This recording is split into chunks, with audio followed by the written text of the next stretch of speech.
Речь идет о том, чтобы принять решение о том, что... Si cette décision est prise, cela signifiera rien de moins que l'implication directe des pays autochtones, des États-Unis et des pays européens dans la guerre en Ukraine. Ce sera leur participation directe, et ce, bien sûr, changera considérablement l'essence même, la nature même du conflit. Cela signifiera que les pays de l'OTAN, les États-Unis et les pays européens seront en guerre avec la Russie. Et si tel est le cas, cela signifie que l'essence du conflit a changé. Nous prendrons les décisions appropriées en fonction des menaces auxquelles nous sommes confrontés. Poutine prévient que l'utilisation des armes à longue portée par l'Ukraine mettra l'OTAN en guerre directe contre la Russie.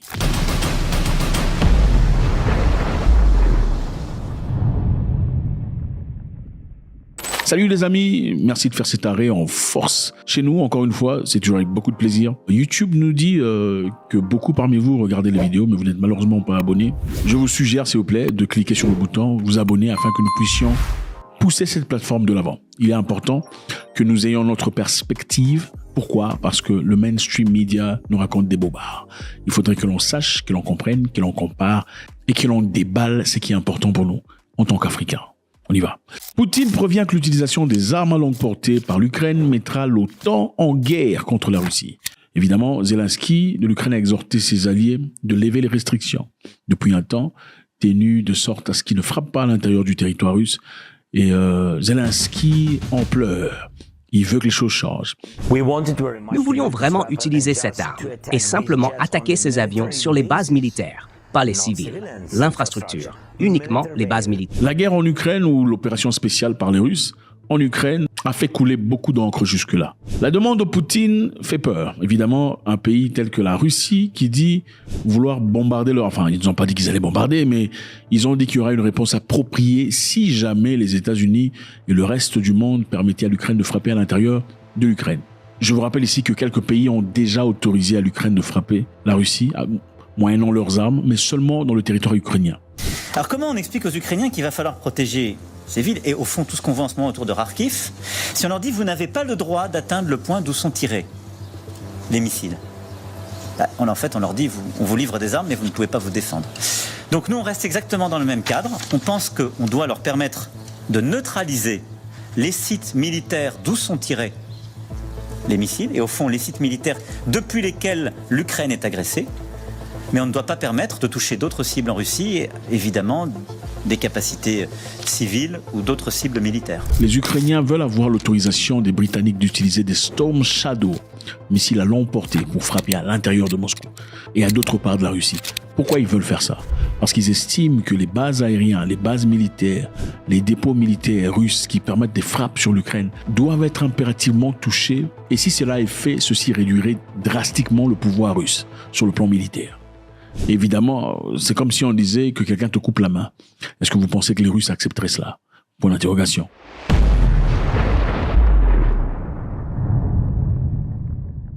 Poutine prévient parce qu'il sait, avec le temps, avec son calme, avec sa patience, le zèle des dirigeants occidentaux est en train de monter. Voilà pourquoi ils sont partis en réunion récemment, pour essayer de voir finalement s'ils pouvaient octroyer cette autorisation à l'Ukraine de frapper à l'intérieur de la Russie. Donc, le calme, la tempérance, la maîtrise qu'a Vladimir Poutine jusque-là à l'égard, en tout cas des répliques et des frappes dures et dévastateurs en Ukraine, sont graduellement en train de donner du zèle à ces présidents occidentaux qui pensent peu à peu que M. Poutine en réalité est en incapacité de frapper comme il le prétend, après qu'une personne ait franchi sa ligne rouge. Alors Vladimir Poutine a trouvé qu'il était important, puisque le président Biden et son homologue britannique s'étaient réunis pour cette histoire, il était important que Vladimir Poutine frappe la porte de force disant « Si jamais vous donnez l'autorisation à ces gens de frapper dans la Russie, nous considérons que l'OTAN est en guerre contre la Russie.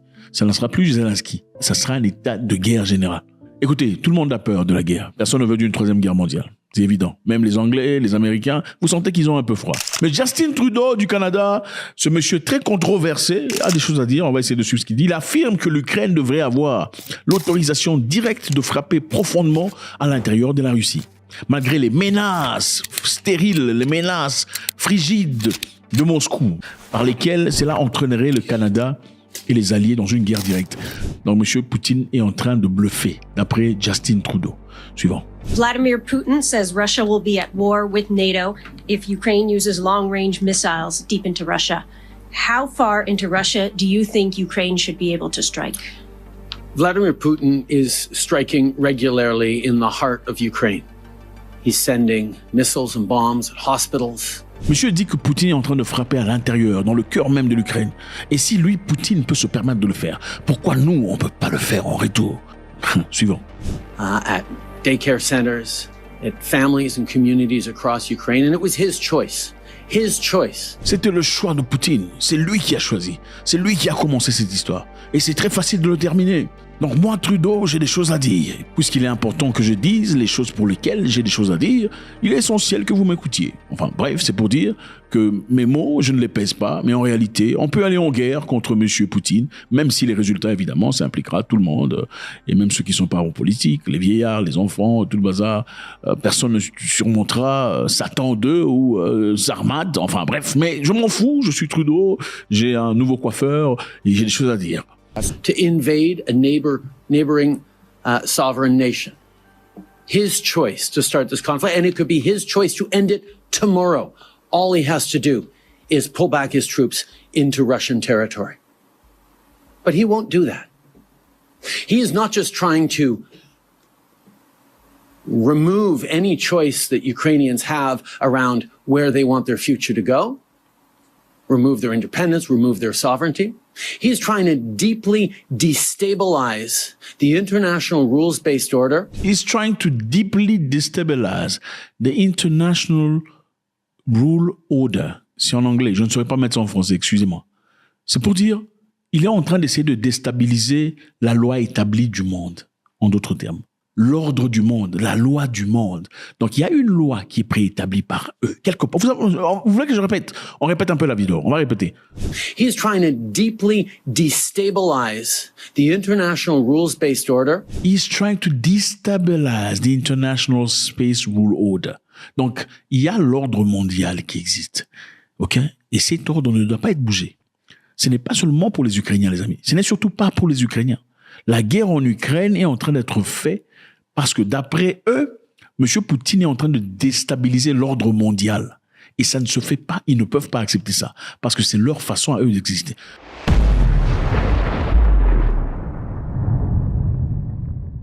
L'ordre mondial, c'est un peu comme ce qu'on vous a fait faire la dernière fois. Il y a certaines personnes quelque part qui décident pour tout le monde. C'est eux qui disent, voilà, il y aura guerre ou pas. C'est eux qui disent s'il faut vendre des armes ou pas. C'est eux qui disent s'il faut vous faire va. Ah oui, tout ça là, c'est eux, hein, c'est l'ordre mondial qui décidait. Hein.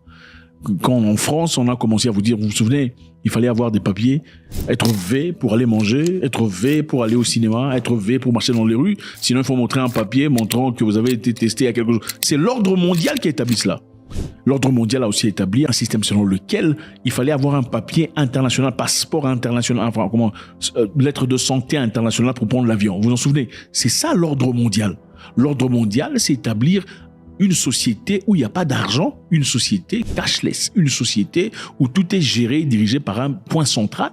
C'est ça l'ordre mondial. L'ordre mondial, c'est dire que vous ne serez propriétaire de rien, mais vous serez heureux. Tout ce dont vous avez besoin, vous allez aller louer. C'est ça l'ordre mondial qu'on veut établir quelque part. Mais il y a quelqu'un qui dérange.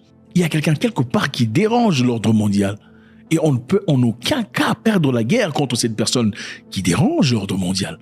L'ordre mondial, c'est dire à l'Ouganda qu'il faut accepter papa, sinon vous n'êtes pas démocratique, vous ne recevrez rien de la Banque mondiale, rien de l'FMI, on va vous ostraciser. C'est ça l'ordre mondial. On ne vous laisse pas l'opportunité de décider, de réfléchir, de vivre votre vie selon votre tradition, votre culture, parce que nous établissons la culture et la tradition que tout le monde doit respecter.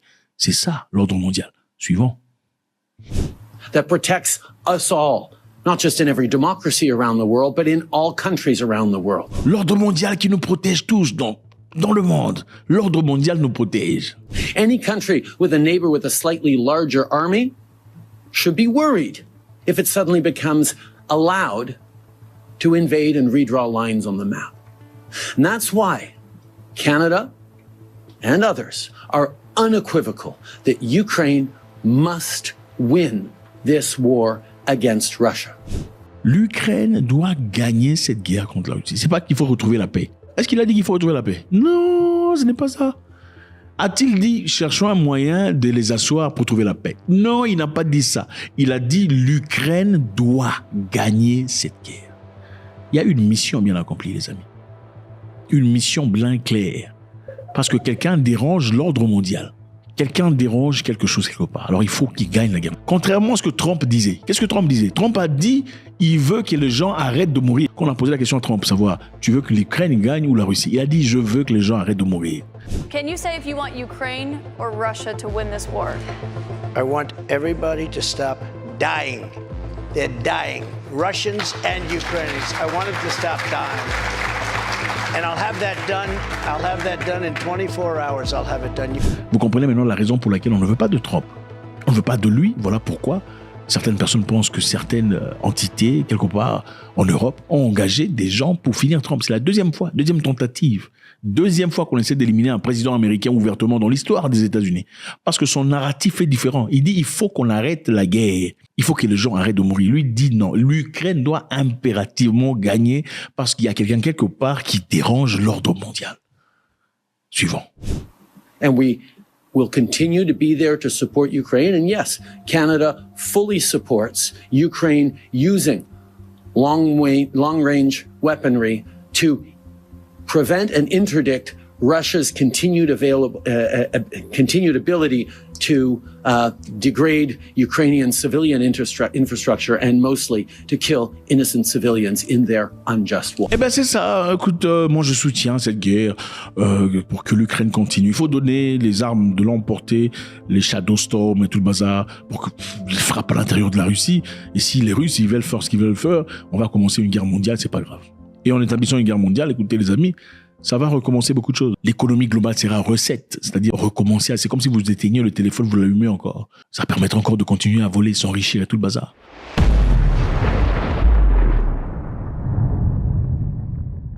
Justin Trudeau est le président canadien, ou peu importe comment vous voulez dire ça. Pendant l'époque de machin histoire, les gens ont souffert au Canada. Beaucoup de gens ont été arrêtés, contrairement à beaucoup d'autres pays ailleurs dans le monde.